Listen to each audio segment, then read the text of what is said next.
నారాయణ హరిహో గాడాలలో వేంచేస్తున్న శ్రీ మహాలక్ష్మి శ్రీ చిన వెంకటేశ్వర స్వామి పీఠం నందు జూన్ 26వ తారీఖు నుంచి జూలై 10వ తారీఖు వరకు మహాలక్ష్మి అవతారంలో ఉన్నారు మనకు పీఠంలో అమ్మవారు.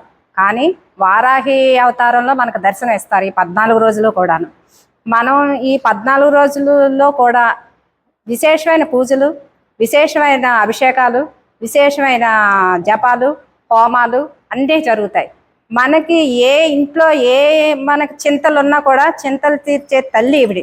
శత్రునాశనం కానీ, ఇతరత్ర నేత్ర దృష్టి కానీ, ఇటువంటివన్నీ కూడా తాంత్రికమైన అన్నీ కూడా ఈవిడ మనకు తీరుస్తుంది. ఈ 14 రోజులు కూడా చాలా అమూల్యమైన రోజులు. మనకి అమ్మవారు మనకు అవకాశం కల్పించింది. ఆ అవకాశాన్ని మనం సద్వినియోగం చేసుకోవాలి. కాబట్టి భక్త కోటి అంతా కూడా ఈ 14 రోజులు కూడా ఈ అవకాశాన్ని వదులుకోకుండా గాడాల్లో చిన వెంకటేశ్వర స్వామి పీఠం నందు జరిగే ఈ కార్యక్రమాలన్నిటికీ కూడా హాజరై కోటి అంతా కూడా ఆవిడకి సంతోషాన్ని కలిగించే విధంగా మనకి మనశ్చింతలు లేకుండా, ఏ చింతలు లేకుండా ఆవిడ మనల్ని ఆశీర్వదిస్తుంది.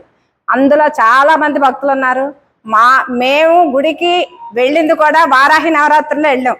మాకు పరిచయం వారాహి నవరాత్రుల్లోనే. ఇప్పటికి 3వ సంవత్సరం ఇది. మాకు అక్కడ గుడి ఉందని కూడా తెలియదు నాకు. ఆ గుడికి ఈ రోజు కూడా మేము ఎప్పుడూ కూడా మానకుండా ఉంటాం. అమ్మవారు మహాలక్ష్మి అమ్మవారే మనకి చిరునవ్వుతో మందహాసంతో మనల్ని ఆకర్షితురాలు అవుతే ఈవిడ ఇంకా కూడా మనల్ని ఆశీర్వదిస్తూ మనకున్న అన్ని కూడా చింతలన్నీ తీర్చే మహాతల్లి ఈవిడ. అందరూ దర్శించుకోండి. తప్పకుండా మనకు అన్నీ బాగుంటాయి. ఇంట్లో బాగుంటాయి, ఒంట్లో బాగుంటాయి, అన్నీ బాగుంటాయి. సర్వే జన సుఖనో భవంతు.